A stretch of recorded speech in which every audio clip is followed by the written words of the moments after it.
Hello students, today we will study the formation of ferric chloride by Derrick combination reaction.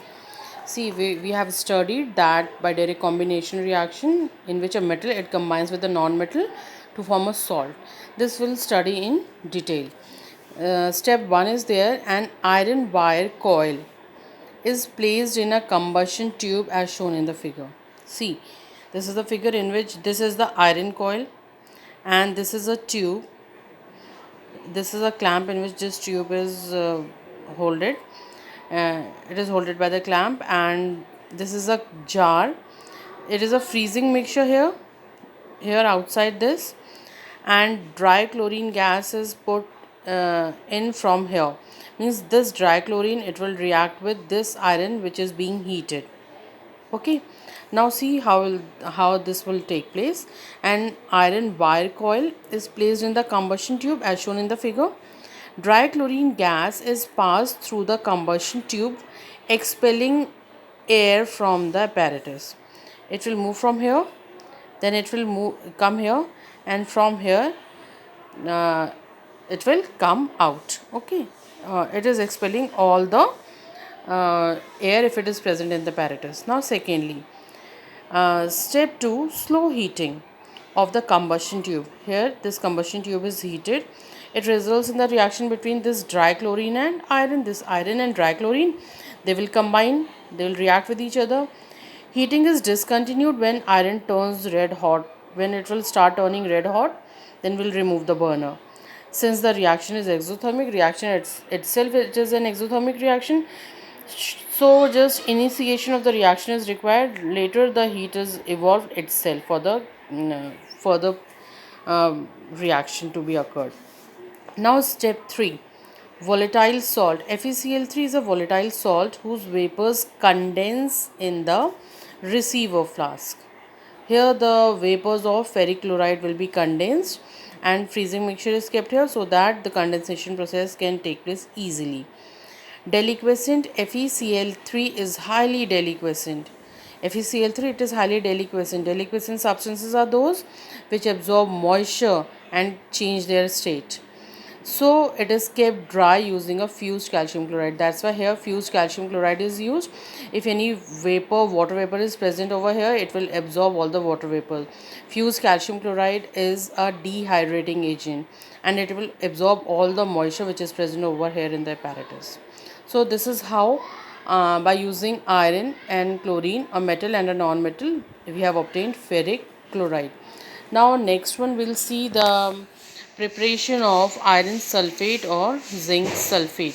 See, it is a very simple reaction in which iron and sulfuric acid, see, iron and sulfuric acid, they are reacting to form ferrous sulfate and hydrogen. We know that when any metal it reacts with acid, we get salt and hydrogen gas. Okay, so step 1 here, take dilute sulfuric acid in a beaker and add iron fillings. We have taken sulfuric acid and we have added iron. Suppose we'll prepare iron sulfate here. Okay, we'll add iron to it.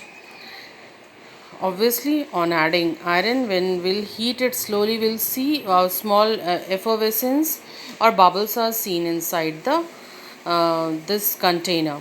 Near these this metal, bubbles are seen, and later will the solution it is obtained in step 1 is to remove residual iron fillings or zinc granule. Will filter it.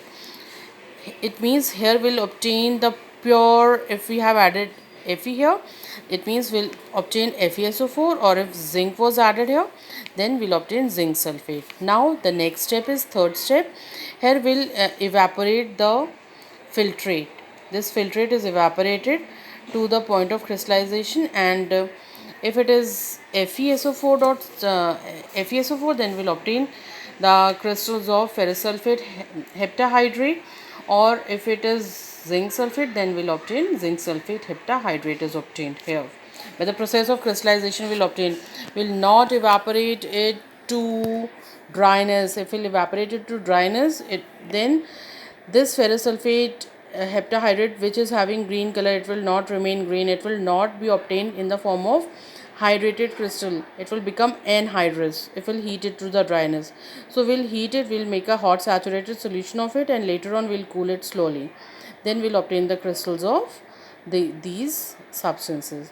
Now fourth one, cool the hot saturated solution. This hot saturated solution, it is cooled down when the crystals of the substance they crystallize out, and here we'll obtain the crystals of the substances.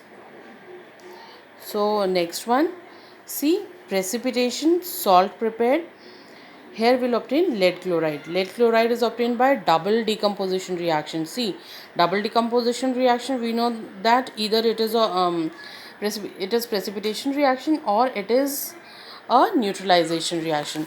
So we are obtaining lead chloride here by using lead nitrate and NaCl.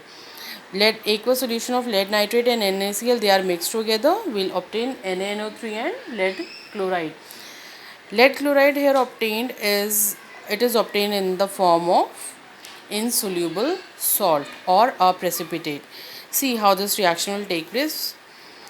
We'll take lead nitrate crystals and dissolve them in water, means aqueous solution of lead nitrate.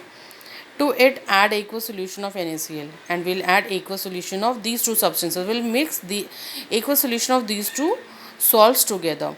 As soon as we'll mix it, we'll see the white precipitate of lead chloride. It appears on stirring. As we'll stir it, we'll see the white precipitate, and these white precipitates will be of lead chloride. Now we'll filter the precipitate.